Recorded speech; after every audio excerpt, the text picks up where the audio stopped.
In this problem, we are told to use the concept of the phasor and combine the following sinusoidal functions into a single trigonometric expression.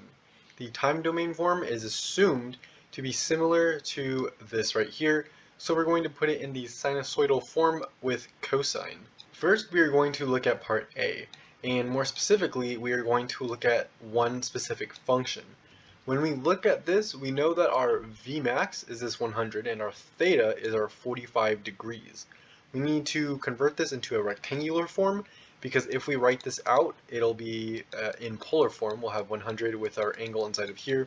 This again is polar form, and to add multiple sinusoidal functions together, they have to be in rectangular form. So we are going to have to convert both of these, then we can add them together, and then as the answer looks, it needs to be back in polar form. So after we add them together, then we need to convert it back into the polar form. Now, both of these are in cosine, however, later in the problem we have this sine, and we will deal with that when we get there, but it is a little bit different. So for part A, when we write this out, we are going to have our 100 with the 45 degree angle plus the 500 with our negative 60 degree angle. Now we need to convert this into the rectangular form. The rectangular form is written like this. We have our number, and then in parentheses we have the cosine of our angle plus j times the sine of our angle. And this is enclosed in the same parenthesis. And now that we know that, we can rewrite both of these in the rectangular form.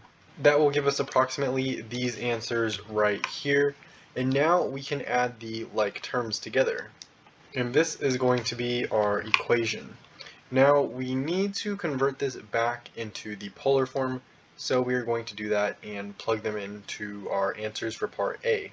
To convert back to polar form, we need to use the formula that our Vm, or Vmax, is equal to the square root of our real number squared plus our imaginary number squared. And our imaginary number is tied to our j right here. And then we have our angle. And our angle is going to be equal to the tangent of -1.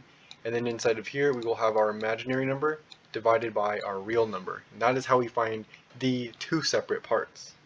And then if we plug them into our equation, we're going to get 484 approximately, and also approximately negative 48.4. Now, there is a little bit of difference with this angle right here. In this specific part, we got it correct. However, it is important to check it with our actual equation right here. It can differ by 180 degrees. So we can look at this equation before we convert it into polar form, and we're going to graph it. Our y-axis is the imaginary axis, and our x-axis is the real number. Our real number is 321, which is a positive, so it's going to be positive this way. Our imaginary number is negative, so it's going to be this way, meaning that our angle has to be somewhere in this quadrant. Now, our angle is negative right here, and so that means it is somewhere in this quadrant. However, if our angle was somewhere in this quadrant, that would be incorrect, and we have to add 180 to get it to be in this angle. So no problem there, but that's just for future references. Now we're going to solve for part B. In part B, we have this sine right here. And we know that when we graph our sine and cosine, it's going to look something like this. We have our sine that starts off small, it has a peak at pi over 2, and then it keeps going on like this. While our cosine is going to start off at the peak of 1, and then it's going to go down, and so on and so forth. This peak is supposed to be level with this peak, but if they were level, we could see that our cosine peak is about 90 degrees behind our sine peak, which means that our cosine lags behind our sine by about negative 90 degrees, or about 90 degrees. And so when we have a theta, or angle here, we need to subtract 90 degrees from it to get it to be in the sine sinusoidal function form.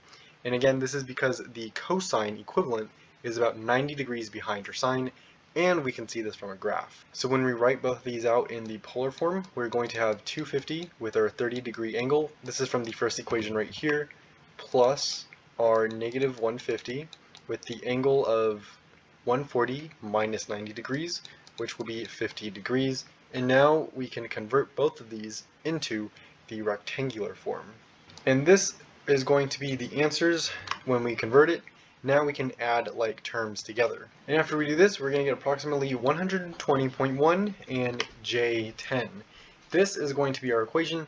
If we graph it just as we did with our previous one, we know we have a positive here for our imaginary number and a positive for our real number. So our angle is going to be somewhere in our first quadrant. It's important to keep in mind when we plug it in back to our polar form.